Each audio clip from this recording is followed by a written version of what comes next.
Friends, আজ আবার একটা ভিডিও নিয়ে হাজির হলাম। ভিডিওটি হচ্ছে জোয়ার ভাটা সিরিয়ালে। ওদিকে উজি প্রচণ্ড রেগে যায়। উজিকে সাজানো হয় ফুলসজ্জা খাটে নিয়ে যাওয়ার জন্য এবং উজি প্রচণ্ড রেগে যায় এবং উজি প্রচণ্ড ঘেমে যায়। তখনও তার দিদিকে তার পাশে পায় না। তার কিছুক্ষণ পরে নিশা সেখানে আসে এবং উজি বলে, দিদি তোর কি মাথা খারাপ হয়ে গেছে? ওরা কিন্তু ফুলসজ্জার খাট সাজিয়েছে, ওরা কিন্তু প্রচণ্ড আনন্দে আছে আমাদের ফুলসজ্জা নিয়ে, তুই কেন এরকম করছিস? তখনই নিশা বলল, আমি এমন কিছু করব সাপও মরবে না, লাঠিও ভাঙবে না।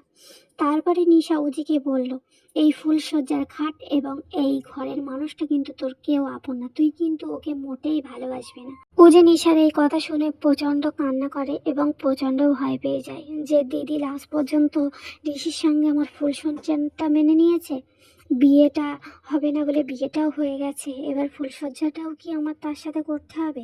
আমার চরম শত্রুর সাথে ফুলসজ্জাটাও করতে হবে? এটা বলে উজি প্রচণ্ড রেগে যায় নিশার ওপর। হ্যাঁ বন্ধুরা, এমনটাই হতে চলছে জোয়ার ভাটা সিরিয়ালে, দেখতে থাকো।